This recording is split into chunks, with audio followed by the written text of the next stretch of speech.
러크만 주석 요한일서 2장입니다. 나의 어린 자녀들아, 내가 이런 것들을 너희에게 쓰는 것은 너희로 죄를 짓지 않게 하려는 것이라.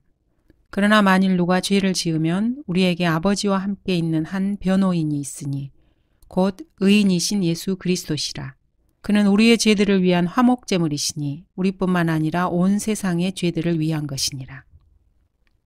그리스도인의 영적 성장에는 7단계가 있습니다. 이는 성경이 말하는 인생의 7단계와 일치합니다. 첫 번째는 아기들, 두 번째 어린 자녀들, 세 번째 자녀들, 네 번째 청년들, 다섯 번째 아비들, 여섯 번째 장로들, 일곱 번째 나이 많은 자들. 그리스도인은 죄를 지을 필요가 없습니다. 그러나 침례교인들은 그렇지만 죄를 지을 수밖에 없어요 라고 말을 합니다. 은사주의자들은 죄 짓지 않고 살 수 있습니다 라고 말합니다. 하지만 둘 다 틀렸습니다. 머피의 법칙에 따르면 만약 한 문제에 두 가지 입장이 있으면 둘 다 틀렸다입니다. 그리스도인은 전혀 죄를 짓지 않고 살 수는 없지만 그렇다고 해서 죄를 지을 필요도 없습니다. 그리스도인이 반드시 죄를 지을 필요는 없습니다. 그러나 만일 누가 죄를 지으면 여기서 누가는 그리스도인입니다. 우리에게 아버지와 함께 있는 한 변호인이 있습니다. 구원받지 않은 사람들에게는 변호인이 없습니다. 하나님께서 세우신 변호인이 죄인들을 위해서 화목제물이 되셨습니다. 그는 우리의 죄들을 위한 화목제물이시니 온 세상의 죄들을 위한 것이라고 말씀하고 있기 때문입니다. 그러나 그분의 화목제물을 받아들이기 전까지는 그 누구도 예수 그리스도를 자신의 변호인으로 삼을 수 없습니다. 화목제물은 누군가가 마땅히 지불해야 할 대가를 말합니다. 그리스도인에게는 변호에 능한 판사이자 변호인이신 분이 있습니다. 그리스도인을 고소하는 검사가 신문을 시작할 때 이 중재인이 그리스도인에게는 있습니다. 이 중재인은 중보자이며 그분은 고소당한 자들을 위해 최선을 다해서 변호하십니다. 중재인은 피고가 법정에 출두해야 할 그날에 나타나는 사람입니다. 그분은 우리의 변호를 위한 변호사입니다. 옛날에 라구알디아가 뉴욕시에서 판사로 있었을 때의 일입니다. 하루는 빵 한 덩어리를 훔쳤다고 구속된 사람이 법정에 끌려왔습니다. 사람들은 그가 유죄라고 선고했습니다. 판사는 그에게 $10의 벌금을 선고했고 자신의 지갑을 꺼내 그 범죄자의 벌금을 내주었습니다. 그리고 사람들이 굶어 죽지 않기 위해서 도둑질을 해야 하는 도시에 살고 있다는 이유로 법정에 $50의 벌금을 선고했습니다. 그래서 그 판사는 그 자리에서 그 범죄자를 위해서 모금을 했고 그가 법정을 떠날 때 그 사람에게 $47 50센트의 돈을 가지고 떠나게 했습니다. 이와 같은 판사가 있다면은 바로 본문이 말하는 그런 종류의 변호인입니다.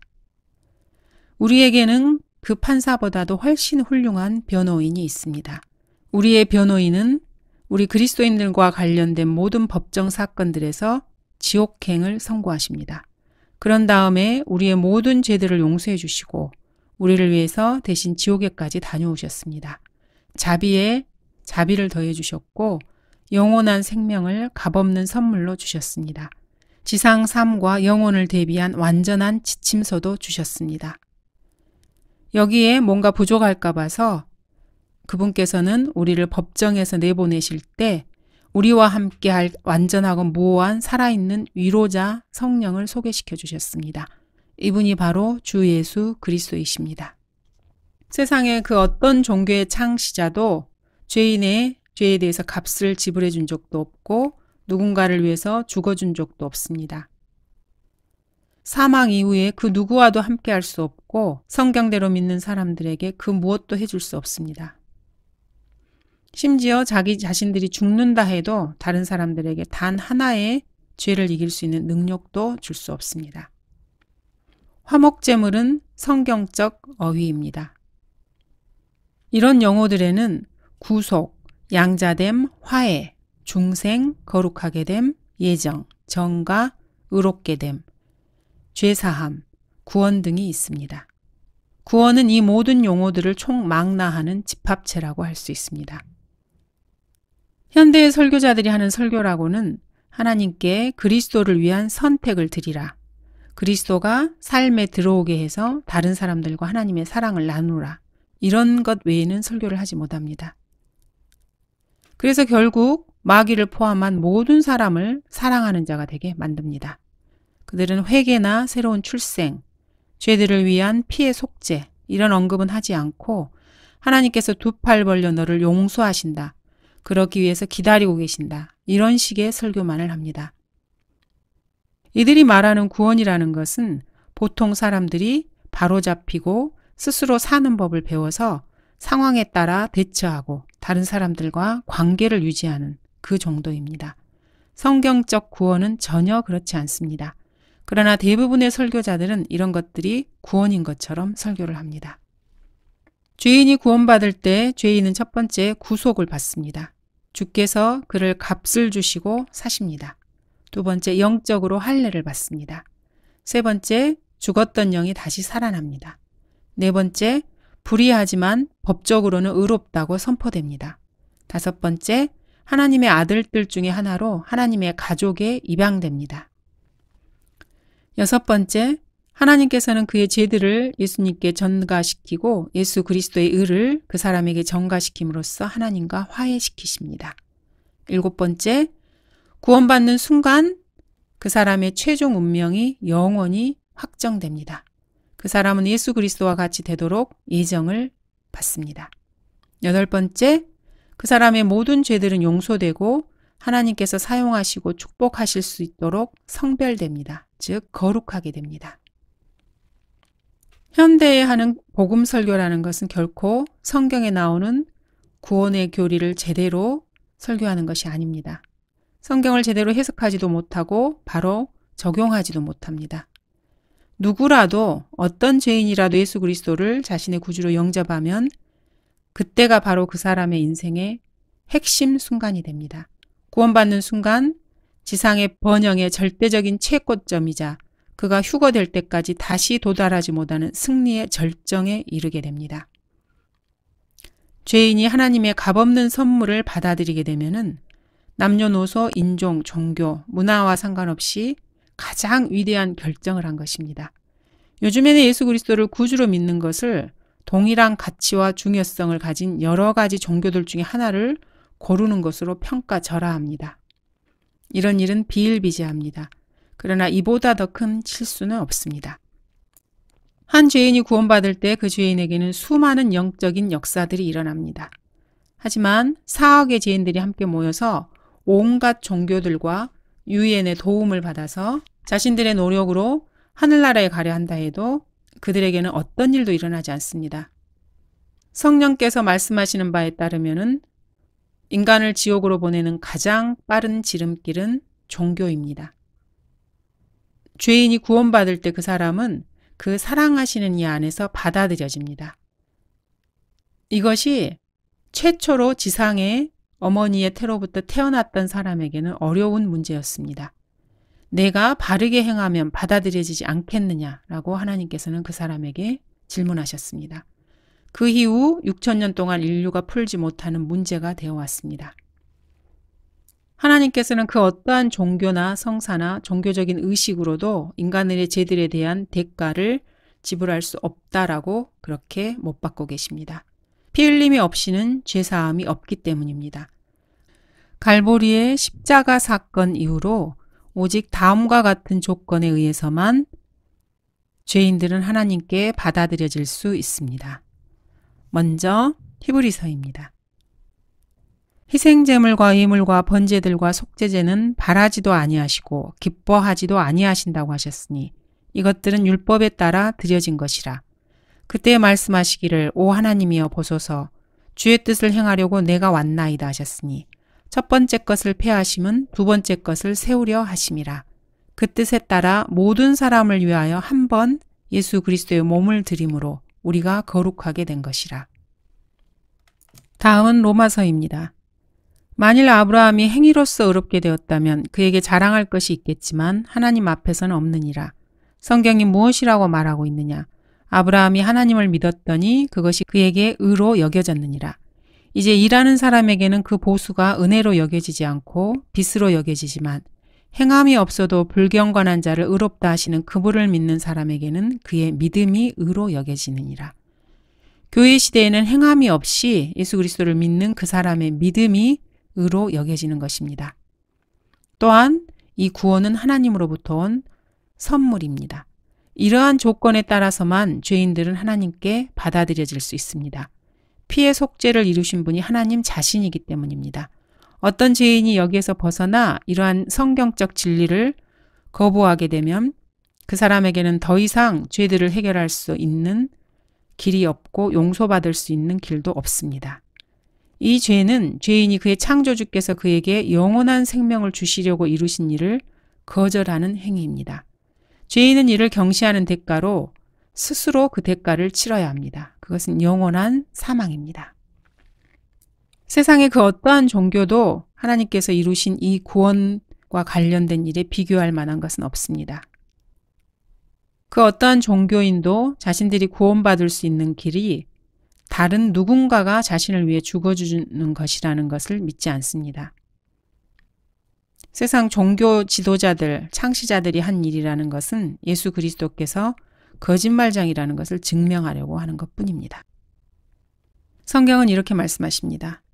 내 아버지께서 모든 것을 내게 주셨으니 아버지 외에는 아들을 아는 사람이 아무도 없고 또 아들과 아들이 아버지를 계시하고자 하는 자 외에는 아버지를 아는 사람이 아무도 없나이다. 나와 내 아버지는 하나니라. 예수께서 그에게 말씀하시기를 나는 길이요 진리요 생명이라. 나로 말미암지 않고는 아버지께로 올 사람이 아무도 없느니라. 하늘과 땅은 없어져도 내 말들은 결코 없어지지 아니하리라. 또 내가 너희에게 말하노니 누구든지 사람들 앞에서 나를 시인하면 인자도 하나님의 천사들 앞에서 그를 시인하리라. 빌립아, 내가 너희와 그처럼 오랜 시간을 있었는데 내가 나를 모르겠느냐? 나를 본 자는 아버지를 보았느니라. 그런데 어찌하여 아버지를 보여주소서라고 말하느냐? 진실로 진실로 내가 너희에게 말하노니 아브라함이 나기 전부터 나는 있느니라. 예수께서 그들에게 오셔서 일러 말씀하시기를 하늘과 땅에 있는 모든 권세를 나에게 주셨도다. 세상 종교들은 예수 그리스도께서 이처럼 말씀하신 진리들을 부인합니다. 그는 우리의 죄들을 위한 화목제물이시니 우리뿐만 아니라 온 세상의 죄들을 위한 것이니라. 이 구절은 존 칼빈의 신학이 복음의 주요한 목적에 있어서 중대한 결함이 있음을 증명합니다. 제한된 속죄를 주장하는 자들의 지성은 망가져 있습니다. 이들은 자기 자신의 철학과 이성으로 성경을 해석하려 하는 자들입니다. 결국 끔찍하고 치명적인 거짓 교리를 만들어냈을 뿐입니다. 루터와 마찬가지로 칼빈 역시 그의 당대에 어떤 유익을 끼쳤던 반면에 그만큼 또한 해악도 끼쳤습니다. 칼빈은 신약의 구원의 주제와 관련해서 많은 공헌을 했지만 유아 세례를 실행했고 세르베투스와 같은 이단들, 소위 말하는 이단들을 불태우는 사악한 일을 저질렀습니다. 이런 많은 해악을 끼쳤습니다. 전능하신 하나님은 아무도 멸망당하기를 원치 않으십니다. 모든 사람이 구원을 받고 진리의 지식에 이르기를 원하십니다. 이 말씀은 택함받은 자들에 대한 말씀이 아닙니다. 왜냐하면은 모든 사람을 말하는 것이라고 말하고 있기 때문입니다. 모든 사람입니다. 모든 사람에는 왕들과 권세 있는 자들이 포함되고 이들은 택함받은 자들이 아니며 이들은 10분의 1도 구원받은 그리스도인이 아닙니다. 모든 사람을 위해서 예수 그리스도께서 피를 흘려주신 것입니다. 온 세상의 죄들이라는 표현은 택함받은 자들을 말하는 것이 아닙니다. 예수 그리스도께 전가된 모든 죄들을 말합니다. 이 죄들이 전가되지 않았다면은 사도 바울은 성경 전체의 논리와 통하지 않는 구절을 기록한 셈입니다. 칼빈주의자들은 이런 식으로 성경을 봅니다. 하나님께서 택함받은 자들을 이처럼 사랑하셔서 그의 독생자를 주셨으니 이는 택함받은 자들이 영원한 생명을 받도록 하려 함이라. 이 역시 잘못된 해석입니다. 하나님께서 그리스도 안에 계셔서 택함받은 자들을 그 자신과 화해하게 하시며 우리는 택함받은 자들에게 공고하노니 너희는 하나님과 화해하라. 논리적으로 칼빈주의는 이런 해석에 도달할 수밖에 없습니다. 그가 자기의 택함받은 자들에게 오셨으나 그분의 택함받은 자들은 그분을 영접하지 아니하더라. 그러나 택함받은 자들 중에 누구든지 그를 영접한 택함받은 자들은 하나님의 아들들의 권세를 주셨으니. 이것은 신학적 광기이며 사사로운 성경 해석입니다. 2장 3, 4절 만일 우리가 그의 계명들을 지키면 이로써 우리가 그분을 알고 있음을 아는 것이요. 나는 그분을 아노라 하면서 그의 계명들을 지키지 아니하는 자는 거짓말쟁이니 진리가 그 사람 안에 있지 아니하니라. 이 말씀은 그리스도인들이 그분의 계명을 지키지 않게 되면은 자신의 구원을 의심하기 시작할 것이라는 뜻입니다. 잠깐 안식교의 거짓 교리를 살펴보겠습니다. 엘렌 G. 화이트는 안식교 창시자인데 그에 따르면 사도 바울이 토요일에 경배를 드렸다는 것입니다. 그러나 사도 바울이 토요일에 회당에 간 것은 구원받지 않은 유대인들에게 말씀을 전하기 위해서였습니다. 하나님께서는 일곱째 날보다 주의 첫날을 먼저 거룩한 날로 제정하셨습니다. 그것은 진리입니다. 출애굽기에 그 사실이 나와 있습니다. 출애굽기 12장은 십계명이 주어지기 전의 상황입니다. 창세기 2장에 안식이 있은 후 2000년 동안 십계명의 안식일은 누구에게도 계시되지 않았습니다. 아담과 이브는 안식일을 지키지 않았고 카인과 아벨도 안식일을 지키지 않았습니다. 노아, 에녹, 아브라함, 이삭, 야곱 그 누구도 안식일을 지키지 않았습니다. 요셉, 베냐민, 시므온 이들도 셈과 함과 야펫과 마찬가지로 안식일에 대해서는 아는 것이 없었습니다. 느헤미야서 9장에 따르면은 정기적으로 지키는 안식일은 시내산에서 모세에게 하나의 표적으로 이스라엘 민족에게 주어졌습니다. 이스라엘 민족은 표적들을 구합니다. 왜냐하면 이 민족 전체가 표적으로 시작했기 때문입니다. 천년왕국에서 이스라엘과 함께하는 고자들도 모든 정통 유대인들처럼 안식일을 지킬 것입니다. 그러나 이 시대에는 어떤 하나님의 자녀도 이스라엘에게 주어진 의식적인 표적을 신경 쓸 필요가 없습니다. 사도 바울 서신에서 4번 계명들을 인용할 때 7째 날인 안식일은 의도적으로 제외되었습니다. 사도 바울 서신에서는 10계명을 4번 인용한 적이 있습니다. 그런데 7째 날인 안식일은 여기서 의도적으로 제외되어 있습니다. 우리는 그리스도의 몸 안에서 최종적인 배교가 일어나고 있는 마지막 때인 라오디케아 시대를 살아가고 있습니다. 구약의 유대인들의 율법은 대환란 기간과 천년왕국에서 다시 지켜지게 됩니다. 율법과 선지자들이 오게 되면은 주의 율법이 갈보리가 아니라 예루살렘으로부터 나올 것입니다. 침례교도나 휘튼 풀러 이런 유명한 신학교 교수진들은 구약의 율법과 의식들이 완전히 끝났다고 생각합니다. 그러나 그들은 틀렸습니다. 그런 생각으로 그들은 골로새서 2장 16절을 변개시켰습니다. 이런 이유 때문에 그들은 에스겔서의 9개의 장의 내용을 제거해야만 했습니다. 이 다가올 것들이라는 것은 대환란이나 천년왕국에서 지켜지게 될 율법을 말하는데 이들은 율법을 다시 지켜야 한다는 것을 이해하지 못했기 때문에 왔어야 했던 것들이라고 수정을 했습니다. 그렇게 해서 구약의 모든 것이 마태복음, 마가복음, 누가복음, 요한복음에서 마치 다 성취된 것처럼 만들어버렸습니다. 성경을 변개시킨 것이죠. 성경은 이중적으로 적용이 됩니다. 교회 시대에 하나님의 자녀가 지켜야 할 계명들은 새 계명들입니다.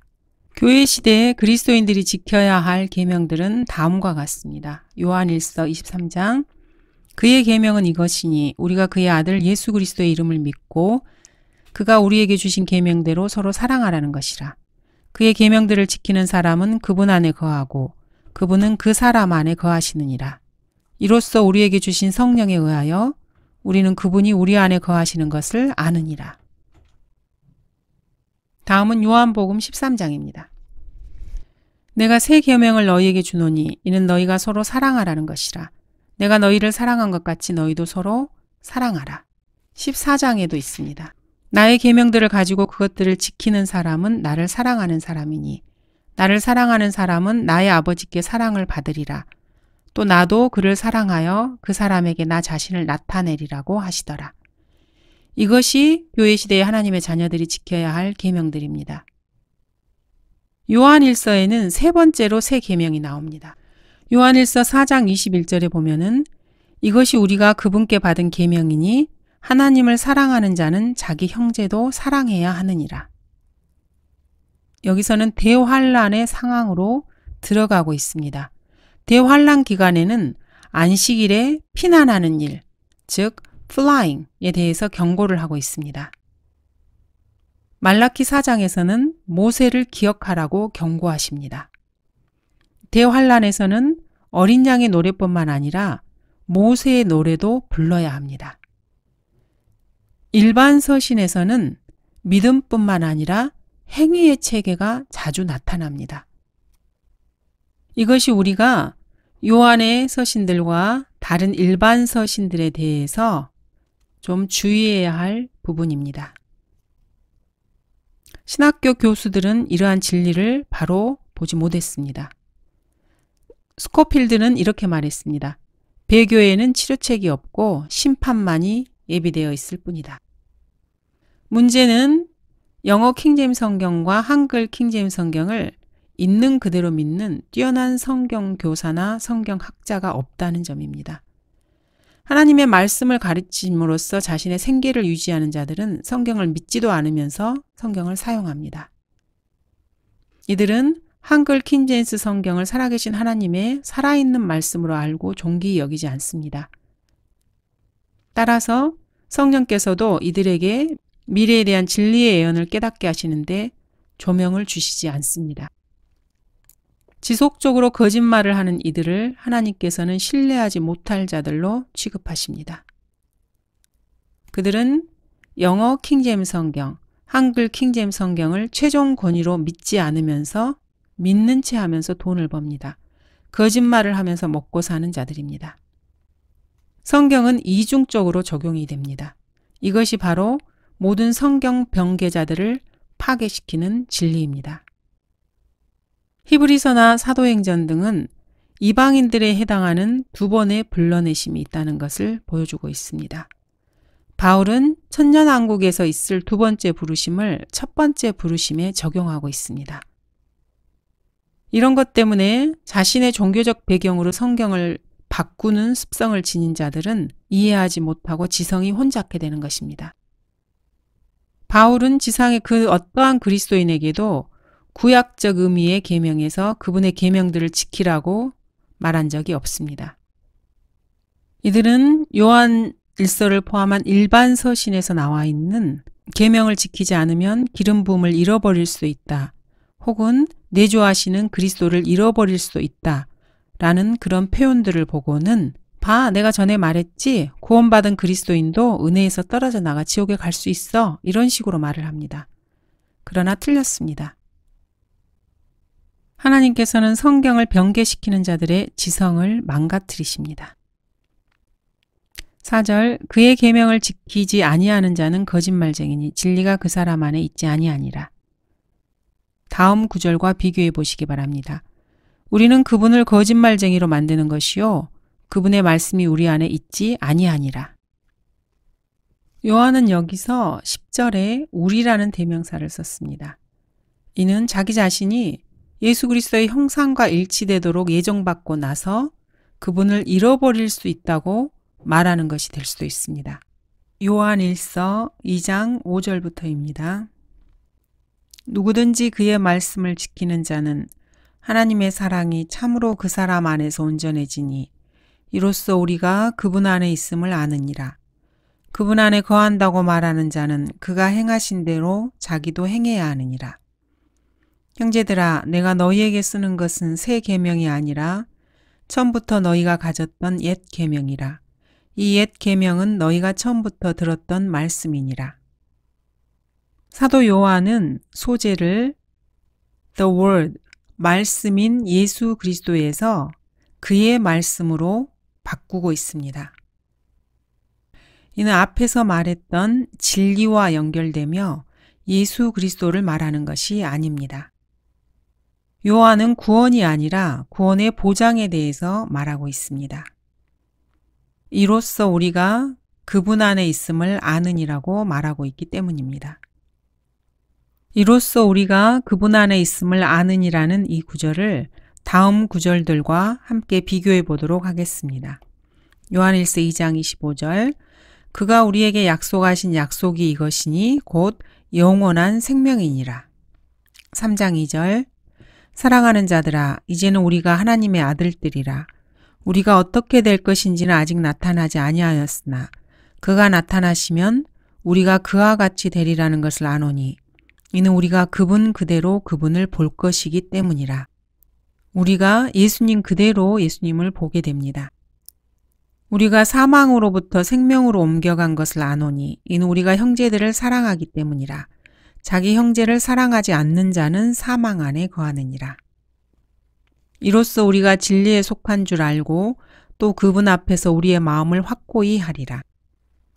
그의 계명들을 지키는 사람은 그분 안에 거하고 그분은 그 사람 안에 거하시느니라. 이로써 우리에게 주신 성령에 의하여 우리는 그분이 우리 안에 거하시는 것을 아느니라. 이로써 우리가 그분 안에 그분이 우리 안에 거하시는 것을 우리가 아노니 이는 그분이 우리에게 그의 영을 주셨습니다. 우리가 하나님을 사랑하고 그의 계명들을 지키면 이것으로 우리가 하나님의 자녀들을 사랑함을 아느니라. 내가 하나님의 아들의 이름을 믿는 너희에게 이런 것들을 쓰면 너희에게 영생이 있음을 알게 하려 함이며 또한 너희가 하나님의 아들의 이름을 믿도록 하려 함이라. 어떤 사람이 예수 그리스도 안에 거하면 그 사람은 그가 행하신 대로 자기도 행해야 한다는 말입니다. 아모스 3장은 두 사람이 동의하지 않고 함께 걸을 수 있겠느냐고 말씀하십니다. 여기서 요한은 바울이 말한 바와 같은 진리를 말하고 있습니다. 바울이 한 말을 살펴보도록 하겠습니다. 그러므로 우리가 죽음 안으로 침례를 받아 그와 함께 장사되었으니 이는 아버지의 영광으로 인하여 그리스도께서 죽은 자들로부터 일으켜지심과 같이 우리도 또한 생명의 새로움 가운데서 행하게 하려 함이니라. 낮에와 같이 단정히 행하고 흥청거리거나 술 취하지 말며 음란하거나 방탕하지 말며 다투거나 시기하지 말고. 그러나 만일 내 음식 때문에 내 형제가 슬퍼하게 되면 내가 이제 사랑을 따라 행한 것이 아니니 내 음식으로 그를 망치지 말라. 그리스도께서 그를 위하여 죽으셨느니라. 오히려 감추어진 수치스러운 일들을 버리고 교활함 가운데서 행하지 아니하고 하나님의 말씀을 거짓되이 다루지 아니하며 오직 진리를 나타냄으로써 하나님 앞에서 우리 스스로를 각 사람의 양심에 추천하노라. 그렇지만 분명한 것은 그리스도인이 주님께서 행하신 대로 행하지 않는다는 사실입니다. 그리스도인이 주님께서 행하신 것처럼 행한다면은 바울이 수차례에 걸쳐서 올바로 행하는 것과 그릇되이 행하는 것을 비교하면서 많은 말로 권면하고 명령할 필요가 없었을 것입니다. 요한은 다시 계명에 대해서 말하기 시작합니다. 그의 계명은 이것이니 우리가 그의 아들 예수 그리스도의 이름을 믿고 그가 우리에게 주신 계명대로 서로 사랑하라는 것이라. 이렇게 말했을 때 뭔가 새로운 것을 말하는 것이 아닙니다. 이러한 계명들은 먼저 주님께서 다락방에서 주신 것들입니다. 내가 새 계명을 너희에게 주노니 이는 너희가 서로 사랑하라는 것이라. 내가 너희를 사랑한 것 같이 너희도 서로 사랑하라고 예수님께서는 요한복음에서 말씀하셨습니다. 너는 내가 아버지 안에 있고 또 아버지께서 내 안에 계시는 것을 믿지 아니하느냐. 내가 너희에게 하는 말들은 내 스스로 하는 것이 아니라 내 안에 거하시는 아버지께서 그 일들을 하시는 것이라. 내가 아버지 안에 있고 또 아버지께서 내 안에 계시는 것을 믿으라. 그리하지 못하겠거든 행한 그 일들을 보고 나를 믿으라. 너희가 나를 사랑하면 나의 계명들을 지키라. 나의 계명들을 가지고 그것들을 지키는 사람은 나를 사랑하는 사람이니 나를 사랑하는 사람은 나의 아버지께 사랑을 받으리라. 또 나도 그를 사랑하여 그 사람에게 나 자신을 나타내리라. 방금 읽은 말씀들은 안식교인들과 유대인의 모세의 율법에서 말하는 십계명과는 전혀 상관이 없습니다. 신약을 믿는 사람이라면은 예수 그리스도께서 영광 가운데 다시 올라가신 후에 그분의 몸에 속한 모든 그리스도인에게 수십 개의 계명들을 주셨으며 바울 서신이 이 계명들을 기록하고 있음을 알 것입니다. 고린도 전후서, 로마서, 갈라디아서, 빌립보서, 에베소서 등에서 이러한 말씀들이 지속적으로 나옵니다. 모세의 율법 하에 살았던 유대인들에게는 많은 계명들이 있었습니다. 그러나 은혜 시대에 하나님의 자녀가 지켜야 할 도덕적인 계명들 역시 많이 있습니다. 그리스도인들이 구원을 받은 것은 선한 일들을 행하기 위해서입니다. 선한 일에 열심을 내는 독특한 백성으로 선한 일들을 지속하기 위해서 구원을 받은 것입니다. 이 점에 있어서 마호메트, 교황, 마리아, 로마 카톨릭, 그리고 그 창녀 딸들 역시 다 틀렸습니다. 신약의 그리스도인들은 구원받기 위해서 선행을 행하는 것이 아닙니다. 또한 구원을 유지하기 위해서 선행을 행하지도 않습니다. 행위구원론을 주장하는 자들은 이러한 일반 서신에서 자신들의 목을 스스로 부러뜨리게 됩니다. 행위를 강조하는 구절들에서 더욱더 그렇습니다. 몇 가지를 살펴보도록 하겠습니다. 이제 너희가 알거니와 사람이 행함으로써 의롭게 되는 것이요 믿음으로만 되는 것이 아니니라. 행위구원을 말하고 있습니다. 그리스도는 자기 자신의 집을 맡은 아들이니 만일 우리가 확신과 소망의 기쁨을 끝까지 굳게 붙들면 우리가 그의 집이라. 이 말씀은 확신과 소망의 기쁨을 끝까지 굳게 붙들지 못하면은 그의 집이 아니라는 말씀입니다. 이는 우리가 처음의 확신을 끝까지 견고하게 붙들면 그리스도께 참여한 자가 되기 때문이라. 이 말씀 역시 처음의 확신을 끝까지 견고하게 붙들지 못하면은 그리스도께 참여한 자가 되지 못한다는 뜻입니다. 이는 우리가 진리의 지식을 받고 난 후에도 고의적으로 죄를 지으면 더 이상 죄들을 위한 희생제가 남아있지 아니하고 고의적인 죄에 대해서 더 이상의 희생제가 남아있지 않다고 말씀하고 계십니다. 이 구절들은 전부 다 행위구원을 말씀하고 있습니다. 본문에서 말씀하시는 옛 계명은 모세의 율법을 가리키는 것이 아닙니다. 요한은 이 옛 계명은 너희가 처음부터 들었던 말씀이라고 말합니다. 바울은 이렇게 말했습니다. 그러므로 믿음은 들음에서 나오며 들음은 하나님의 말씀에 의해서니라. 이로 인하여 우리가 하나님께 쉬지 않고 감사함은 너희가 우리에게 들은 바 하나님의 말씀을 받을 때 사람의 말로 받아들이지 아니하고 사실 그대로 하나님의 말씀으로 받았음이니 이 말씀이 믿는 너희 가운데서도 효과적으로 역사하느니라. 처음부터 들었던 말씀이라는 이 본문에서 나오는 처음은 요한일서 1장 1절의 태초가 아닙니다. 왜냐하면은 처음부터 들었다고 표현하고 있기 때문입니다. 수신자들이 창세기 1장 이전에 존재했던 말씀을 들었을 리가 없기 때문입니다. 이들은 구원과 관련된 말씀을 들은 것입니다. 요한은 그 무엇도 존재하기 전에 존재했던 말씀, the word를 들었습니다. 처음이 또 다른 의미로 쓰이는 경우가 있습니다.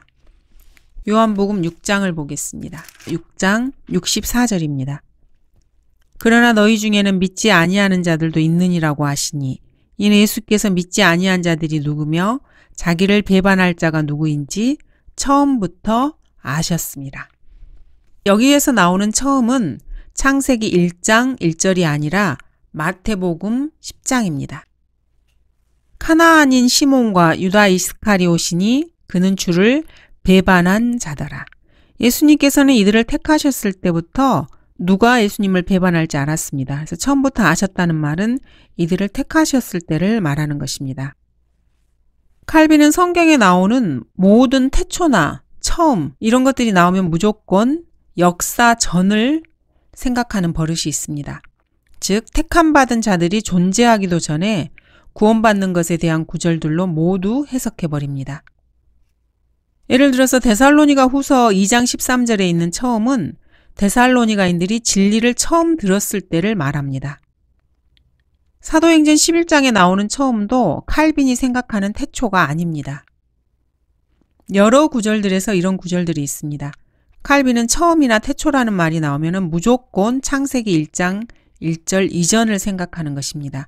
그에게는 정신적인 문제가 있었습니다. 2장 8절입니다. 또 내가 너희에게 새 계명을 쓰노니 이는 그분과 너희에게 참된 것이라. 이는 어두움이 지나갔고 이제 참 빛이 빛나고 있기 때문이라. 요한은 자신이 말하고 있는 새 계명은 옛 계명의 일부라고 말을 합니다. 예수님께서 요한복음 13장 34절에서 주신 것입니다. 내가 새 계명을 너희에게 주노니 이는 너희가 서로 사랑하라는 것이라. 내가 너희를 사랑한 것 같이 너희도 서로 사랑하라. 요한이 직접 요한일서 여러 곳에서 말한 것입니다. 예수 그리스도 안에서 참되고 또 그리스도인들 안에서 참된 것은 형제들에 대한 사랑입니다. 사람이 친구들을 위하여 자기 생명을 내어놓는 것보다 더 위대한 사랑이 없나니.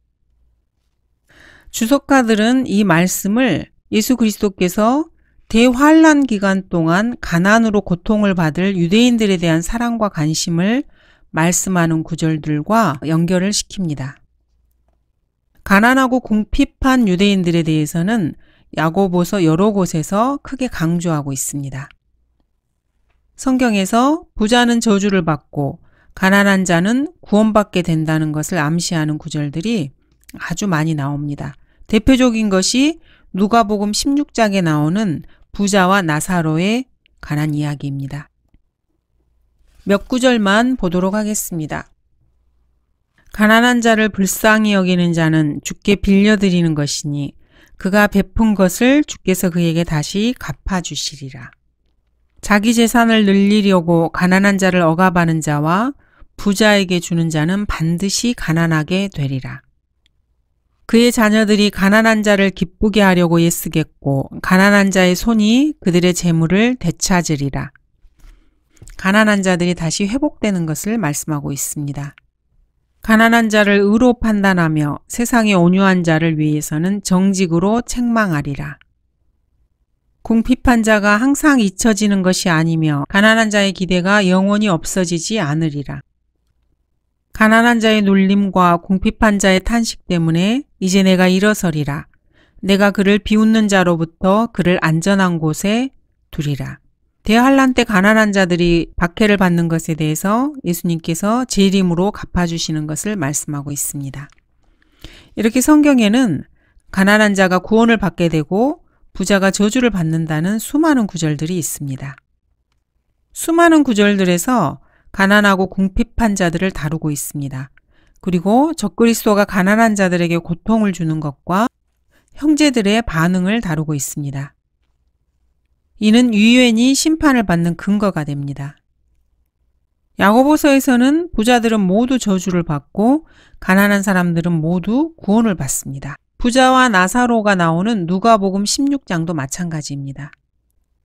이들의 생애에 도덕적이거나 윤리적인 측면에 대한 언급은 전혀 없습니다. 형제를 사랑하거나 미워하는 증거가 무엇입니까? 간단합니다. 야고보가 말한 것과 일치합니다. 이는 바울의 한 말과는 다릅니다. 누가 세상의 재물을 가졌는데 자기 형제의 궁핍한 것을 알면서도 그를 동정하는 마음을 닫으면 어찌 하나님의 사랑이 그 안에 거하겠느냐. 나의 어린 자녀들아, 우리가 말이나 혀로 사랑하지 말고 행동과 진리로 하자. 만일 형제나 자매가 헐벗고 그날에 양식조차 없는데 너희 중에 누가 그들에게 말하기를 평안히 가라. 몸을 따뜻하게 하고 배부르게 먹으라고 하면서 그 몸에 필요한 것들을 주지 않는다면 무슨 유익이 있겠느냐. 그와 같이 행함이 없으면 믿음만으로는 죽은 것이라. 수많은 그리스도인들 학자들이 구약에서는 십자가를 바라보고 구원받았고 신약에서는 십자가를 뒤로 보고 구원받는다고 주장을 합니다. 그리고 대환란 기간에서도 교회 시대와 똑같은 방법으로 구원받는다고 주장합니다. 그러나 이러한 것들이 얼마나 신학적인 억지인지 이 구절들을 보면은 알 수 있습니다. 마태복음 25장입니다. 왕이 그의 오른편에 있는 사람들에게 말하기를 오라 내 아버지의 복을 받은 자들아 세상의 기초가 놓인 이래로 너희를 위하여 준비한 그 왕국을 이어받으라.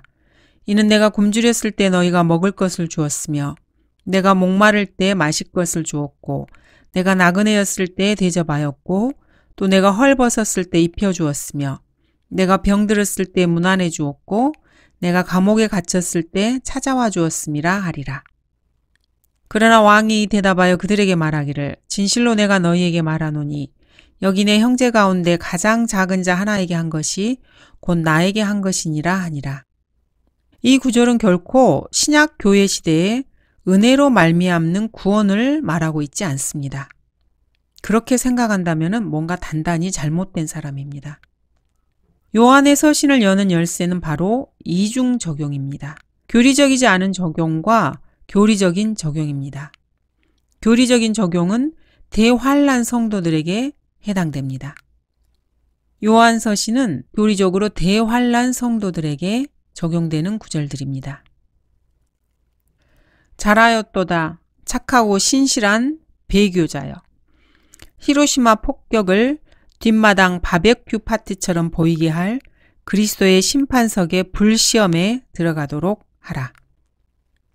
이러한 이중 적용을 하지 못하는 수많은 설교자들, 교사들, 목사들은 대환란에 들어가는 사람들을 우롱하는 것이나 마찬가지입니다. 이런 놀라운 이중 적용을 이사야 40장 3에서 한번 예로 들어서 살펴보도록 하겠습니다. 광야에서 외치는 자의 음성이 있어 너희는 주의 길을 예비하라. 사막에서 우리 하나님의 대로를 곧게 하라. 이 구절은 침례인 요한과 함께 초림 때 성취되기로 되어 있는 구절입니다. 초림 때 성취되었습니까? 성령께서는 그런 의도로 기록하셨습니다. 그러나 이 예언에는 이중성이 있습니다. 예수 그리스도께서는 요한이 엘리야라고 말씀하셨습니다. 그리고 나중에는 그가 엘리야가 아니라고 말씀하셨습니다. 한 사람을 놓고 예수 그리스도께서 두 가지 다른 말씀을 하신 것입니다. 엘리야는 미래에 올 것입니다. 주님께서는 제자들이 이런 말씀을 깨닫기 어려워하는 줄 아시고 들을 귀 있는 자는 들을지어다라고 말씀하셨습니다. 향후 2000년 동안 그리스도인 학자들은 이 말씀을 올바로 이해하지 못했습니다. 방금 읽은 이 말씀들은 이사야 40장 1, 2절이 성취되기 전에는 성취될 수 없습니다. 너희는 위로하라. 너희는 내 백성을 위로하라. 너희의 하나님이 말하노라. 너희는 예루살렘에 다정하게 말하며 그녀에게 부르짖으라. 그녀의 싸움이 다 되었고 그녀의 죄악이 용서받았나니 이는 그녀가 그녀의 모든 죄에 대하여 주의 손에서 배로 받았음이라. 자, 이 구절들은 대환란을 거치고 이스라엘이 회복되는 구절입니다. 이 구절들은 초림과 재림이 함께 예언되어 있습니다. 그런데 재림이 먼저 나오고 3절에 주의 길을 예비하는 엘리야에 관한 초림이 그 뒤에 나오고 있습니다. 재림과 초림이 서로 거꾸로 나온 것입니다. 침례인 요한이 나타났을 때에는 위로하고 예루살렘에게 다정하게 말하고 그들의 죄가 용서되는 이런 일은 전혀 일어나지 않았습니다. 그리고 그런 일은 지금까지 단 한 번도 성취된 적이 없습니다. 엘리야가 나타날 때까지 그런 일은 일어나지 않을 것입니다. 요한은 엘리야가 아니었고 그렇지 않다면 바리새인들에게 거짓말을 한 것이 됩니다. 그는 단지 엘리야의 영과 능력으로 행한 것입니다. 이중으로 적용이 가능합니다. 그는 이스라엘이 예수 그리스도를 받아들였다면 엘리야가 될 수 있었습니다. 그러나 그들이 예수 그리스도를 거부함으로 인해서 엘리야가 될 수 있었던 침례인 요한은 엘리야가 되지 못한 것입니다. 여기에서 사람들의 의지에 따라서 하나님께서 계획하신 일들이 조금씩 변경되는 것을 볼 수 있습니다. 하나님의 주권보다 더 놀라운 것이 바로 이 사람들의 고집과 그들이 하고자 하는 생각과 마음입니다. 두 번째로 마태복음 4장 14절에서 16절을 보도록 하겠습니다. 이는 선지자 이사야를 통하여 말씀하신 것을 이루려 함이니 말씀하시기를 요단강 저편, 이방인들의 갈릴리, 해변길의 스불룬 땅과 납탈리 땅아, 흑암에 앉은 백성들이 큰 빛을 보았고 또 죽음의 땅과 그늘에 앉은 자들에게 빛이 빛이었도다 하셨느니라. 이 구절은 이사야 9장을 마태가 인용한 것입니다. 1절 중반부터 읽겠습니다. 9장 1절. 요단 건너 민족들의 갈릴리에 있는 해변길에서 더욱 가혹하게 괴롭히셨을 때라. 흑암에서 해가던 백성이 큰 빛을 보았으며 죽음의 그림자의 땅에 거하는 자들 위에 빛이 빛이었도다. 이 말씀이 초림에 성취되었다고 생각합니다. 그러나 마태복음에서 인용할 때는 이 이사야서에 있는 단어들 중에서 단어가 빠져 있습니다. 이 구절들이 문자적으로 성취되는 일은 아직 미래에 속해 있습니다. 초림 때 뱀의 머리를 부수는 사건은 일어나지 않았습니다. 그와 마찬가지로 이 구절도 아직 성취되지 않았습니다. 바울은 예수 그리스도께서 승천하신 후에 뱀의 머리를 부수실 사건이 미래에 있을 것이라고 예언했고 이 사건은 아직 성취되지 않았습니다. 마태는 고의적으로 원래 있었던 이사야의 말씀에서 20단어 이상을 빼고 마태복음에서 인용한 것입니다.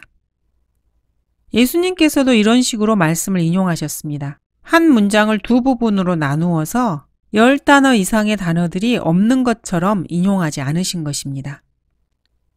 예수님의 초림과 재림이 거꾸로 나와 있는 것입니다.